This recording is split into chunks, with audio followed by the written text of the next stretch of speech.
Computer Aided Drafting Day, CAD, also known as Cardboard Aided Drafting Day. So doing body panels here, my technique is use cardboard. I'll say up front before I get going here, poster board works much better. Poster board is bendable, malleable.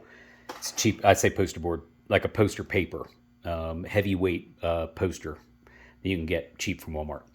Anyway, so for a template, throw that one away. For this side over here, I already did the other side last night. I'm showing you this piece I just cut. So I did that side last night. So how we start is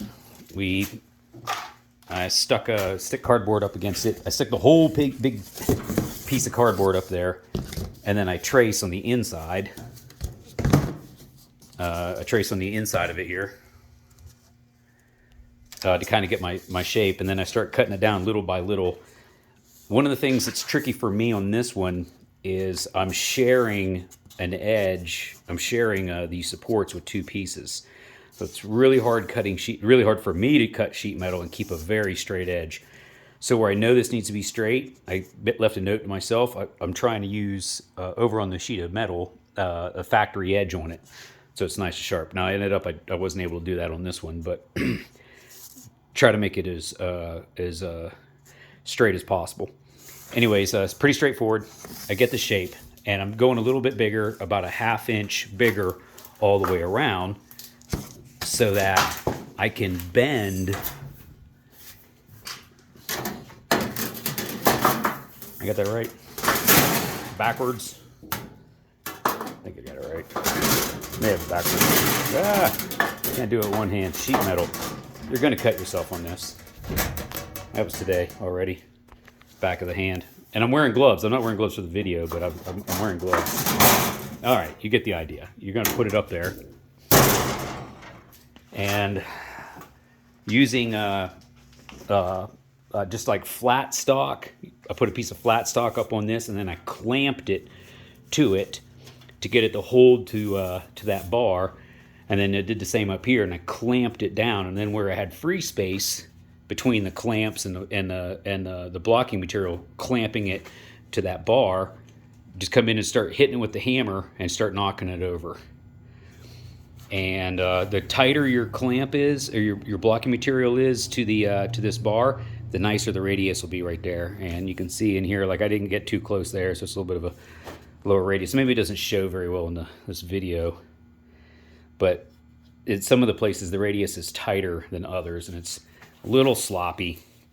I got the plastic on there too, that material, whatever that is, that film, so that'll come off later.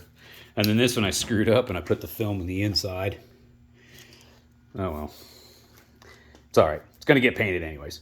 Once it was all, I had it all bent over, and here I kind of wire edged it. I don't know if wire edge is the correct term, but I bent it all the way over that flat stock, so it kind of hooked over it.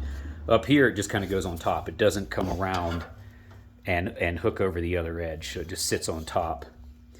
But here it does hook in.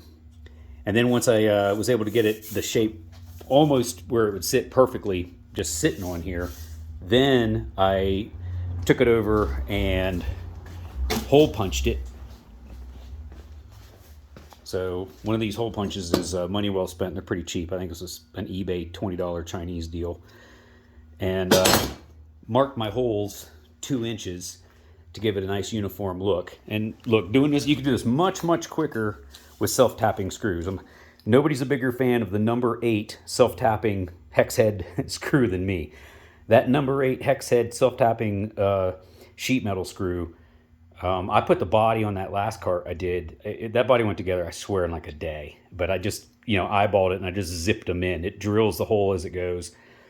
And it doesn't look terrible bad, but it doesn't look uniform, and it does look a little hokey. And you'll end up marring up a hole or two in those things. With the hole punch, it hole punches, and then once this piece was hole punched, I tape it up, clamp it up, use clamps, clamp it in place, and I start doing holes. I like doing the center here, and then the corners. And but I start from the center and move out, especially if it's got a curved edge, because this piece of metal is going to move around on you, and you don't want it to oil can. It's actually not oil canning. I was going to do a support like from there to there, but and then rivet into there, but I haven't needed it. It's pretty sturdy. It's not oil canning on me, and it's pretty sturdy. And this is just thin. What is it? Yeah, 20 gauge. I don't know if you can see there. 032 aluminum. Much easier to work with than sheet metal. I did 18 and 20 gauge on the last one, and that was much harder to work with. So big fan of this stuff. I don't know how durable it is. It's gonna be pretty loose, but it's pretty light, but it's super easy to work with. Not terribly cheap, but I mean, it's not that much more expensive than metal. Aluminum is only slightly more expensive, if I remember correctly, than the equivalent 4x10 sheet of 20 gauge steel. All right, body update complete.